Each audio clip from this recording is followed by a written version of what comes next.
Dalam mematahkan akidah ajaran Kristian, Jemaah Ahmadiyah menggunakan senjata yang sama digunakan para mubalik Kristian. Jika para pendakwa Kristian menggunakan Bible atau Alkitab untuk menyebarkan agamanya, Jemaah Ahmadiyah menggunakan Bible atau Alkitab untuk buktikan kesesatan dan penyelewengan yang dilakukan oleh pihak gereja. Jemaat Ahmadiyah dapat membuktikan bahawa konsep penebusan dosa adalah palsu dan hanya diada-adakan oleh Paul yang juga dikenali sebagai Paulus.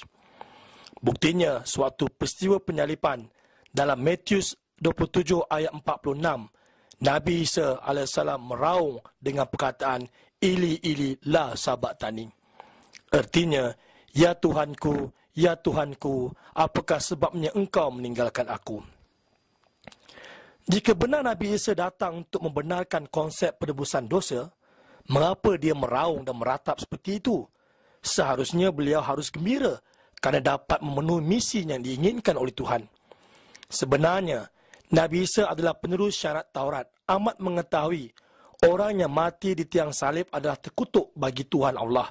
Kitab Ulangan 21 ayat 23. Disebabkan itu beliau tidak mau mati di tiang salib. Ratapan Nabi Isa ini membuktikan beliau sendiri tidak mengetahui mengenai konsep penebusan dosa. Tapi ajaran ini diada-adakan oleh Paul selepas itu. Satu lagi bukti mematahkan kepercayaan tiang salib ialah dalam Matius 15 ayat 24. Nabi Isa berkata, tidaklah aku disuruh kepada yang lain, hanya kepada segala domba yang sesat daripada Bani Israel. Jelaslah di sini Nabi Isa diutus untuk Bani Israel.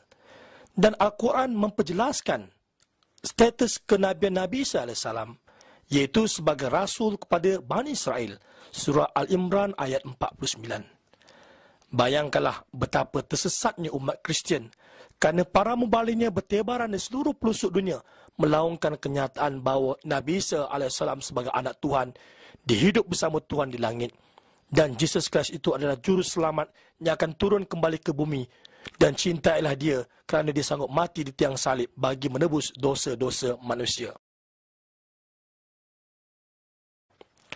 Persoalan yang timbul ialah bagaimana berdua dalam keadaan umat Islam yang juga percaya bahawa Nabi Isa itu hidup di atas langit. Sedangkan Nabi Isa dikatakan hanya untuk Rasul bagi Bani Israel dalam surah Al-Imran ayat 49. Selain itu, para ulama Kristian sering menafikan nubuatan atau kabar gembira yang diberikan Allah SWT mengenai kedatangan seorang Nabi yang lebih agung dan lebih mulia, iaitu Nabi Muhammad SAW seperti mana yang diperkatakan di dalam Bible. Allah Ta'ala memberikan kabar suka ini untuk memudahkan mereka mengenali utusannya.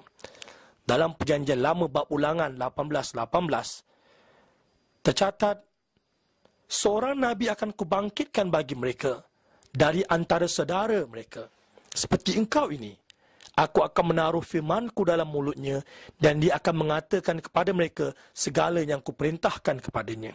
Para ulama Kristian menolak ayat Ulangan 18:18 ini merujuk kepada Nabi Muhammad SAW kerana mereka tidak mempercayai ada Nabi selepas Nabi Isa AS. Perkataan seperti mana engkau ini adalah merujuk kepada seorang Nabi yang akan menyamai seperti Nabi Musa. Nabi Isa tidak menyamai Nabi Musa. Ini diakui sendiri oleh Nabi Isa kerana dia tidak membawa syariat. Dia hanya pengikut syariat kepada Nabi Musa. Sedangkan Nabi Muhammad SAW adalah menyamai seperti Nabi Musa kerana baginda SAW membawa syariat, iaitu Al-Quran.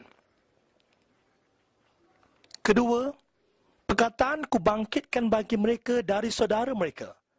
Nabi yang dijanjikan dalam ayat ini adalah dari kalangan saudara kepada Bani Israel. Hal ini jelas merujuk kepada saudara kepada Nabi Isa, iaitu Nabi Ismail. Kedua-dua Nabi ini adalah daripada keturunan yang sama, iaitu keturunan Nabi Ibrahim. Di mana Nabi Isa adalah putera hasil perkahwinan Nabi Ibrahim dengan Sarah, yang kemudiannya melahirkan kaum Bani Israel. Manakala perkahwinan Nabi Ibrahim dengan isterinya Hajar telah melahirkan keturunan Nabi Ismail. Daripada sinilah keturunan Rasulullah SAW dilahirkan.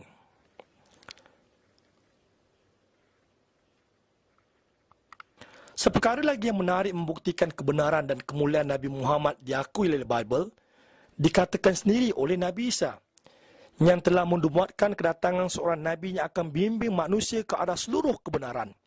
Hal ini tercatat dalam Injil Yohanes 16 ayat 12 hingga ke-13. Masih banyak yang harus kukatakan kepadamu, tetapi sekarang kamu belum dapat menanggungnya. Tapi apabila ia datang, iaitu roh kebenaran, ia akan memimpin kamu ke dalam seluruh kebenaran. Sebab ia tidak akan berkata-kata dari dirinya sendiri, tapi segala sesuatu yang didengarnya, itulah yang akan dikatakannya. Dan ia akan memberitakan kepadamu hal-hal yang akan datang. Kata-kata Nabi Isa ini selari dengan kenyataan Al-Quran mengenai Nabi Muhammad SAW. Ucapannya tiada lain hanyalah wahyu yang diwahyukannya. Dalam surah Najm ayat 4. Persamaan ini bukan sekadar kebetulan saja, tapi Allah SWT telah memberi kabar suka melalui kitab-kitab suci terdahulu agar umat manusia dapat mengambil manfaatnya. Inilah sifat Allah SWT dan sunnatullahnya yang tidak ada perubahan, yang sentiasa memberi kabar gembira kepada umat manusia dengan mengutuskan utusannya untuk membimbing mereka. Berkata ia, Tuhan datang dari Sinai dan terbit kepada mereka dari Syir. Ia tampak bersinar dari pegunungan Paran dan datang dari tengah-tengah puluhan ribu orang yang kudus. Di sebelah kanannya tampak kepada mereka api yang menyala. Nubuatan dalam Alkitab ini telah menjadi sempurna sewaktu peristiwa Nabi Muhammad SAW dalam Fatah Mekah, di mana baginda SAW bersama 10,000 orang pengikutnya telah masuk ke Mekah dengan membawa kemenangan kepada Islam. Gunung Paran dalam bahasa Arab disebut Faran, yang merujuk nama-nama bukit dan kawasan padang pasir yang terletak di antara kota Mekah dan Madinah. Di dalam Holy Bible, tiang api diterjemahkan sebagai fairy law, yang bererti syariat yang bagai api.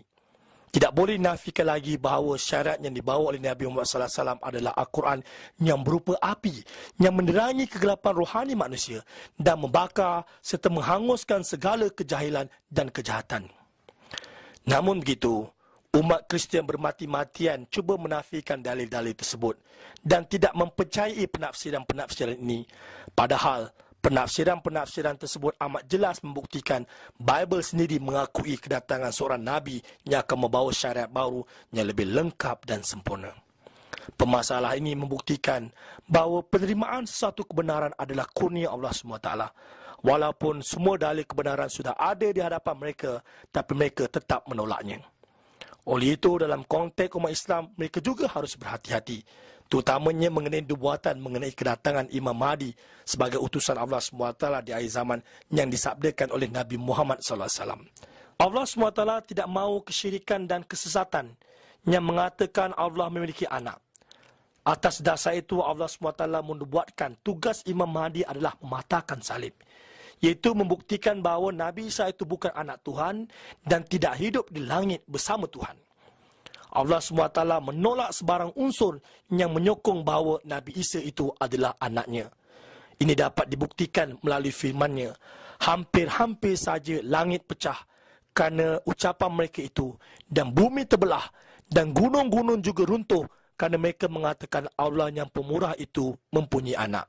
Surah Maryam 90-91.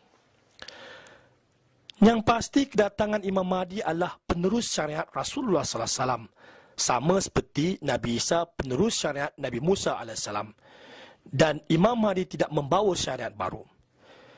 Jika direnungkan lebih mendalam, nampaknya Allah SWT akan menggenapkan tugas Imam Mahdi di abad ini kerana memiliki teknologi yang tinggi.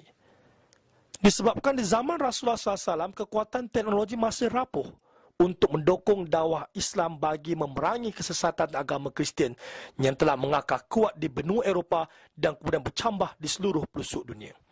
Tetapi, abad ini kemajuan media massa seperti bidang penyiaran dan internet akan memudahkan proses dakwah Islam untuk menembus semua tembok dan dinding serta menjala ke seluruh pelosok dunia bagi melenyapkan kesesatan dan kesyirikan umat manusia.